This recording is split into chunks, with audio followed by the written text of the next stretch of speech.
Hi, ഇന്നൊരു ഓണം വ്ലോഗാണ് കേട്ടോ. Priority എനിക്കായതുകൊണ്ട് തന്നെ ഓണം കളറാക്കാൻ ആദ്യം തന്നെ ഞാൻ എൻ്റെ ഡ്രസ്സങ്ങ് സെറ്റ് ചെയ്തു. പൂവിറുക്കാൻ തൊടിയിലെത്തിയ ഞാൻ കണ്ടത് അന്ന് വരെ പൂത്തുനിന്ന ചെടിയുടെ കമ്പും ഇലയും മാത്രമാണ്. അവസാന നിമിഷം തട്ടിക്കൂട്ടി കുഞ്ഞൊരു പൂക്കളത്തിനുള്ളത് ഞാൻ സെറ്റ് ചെയ്തു കേട്ടോ. പൂക്കളം കണ്ട് ആരും തെറ്റിദ്ധരിക്കണ്ട, എന്നെക്കൊണ്ട് ഇതേ പറ്റിയുള്ളൂ. പിന്നെ ഓണക്കോടിയും ഉടുത്ത് നേരെ അമ്പലത്തിലേക്ക്.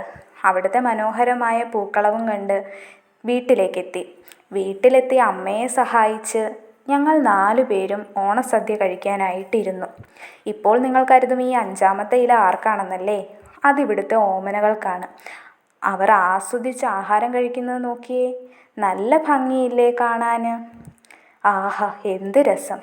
ശേഷം ഇന്ന് വരെ ഞങ്ങൾ ചെയ്തു നോക്കാത്ത ഒരു ഐറ്റം റീലും എടുത്തു. ഊഞ്ഞാലും ആടി, ജസ്റ്റ് ഫോർ എൻ്റർടൈൻമെൻറ്റ്. അപ്പോഴാണ് ചേച്ചിയും കുഞ്ഞും അവിടെ എത്തിയത്. വാവയ്ക്കൊപ്പം അടിച്ചു പൊളിച്ച് ഇന്നത്തെ ഡേ സന്തോഷപൂർവ്വം അവസാനിപ്പിച്ചു. പിന്നെ എല്ലാവർക്കും ഓഫ് ബീറ്റ് ലോക്കസിൻ്റെ ഹാപ്പി ഓണാശംസകൾ കേട്ടോ. ഈ ഒരു കുഞ്ഞു വീഡിയോ എല്ലാവരും സപ്പോർട്ട് ചെയ്യുമെന്ന് പ്രതീക്ഷിക്കുന്നു.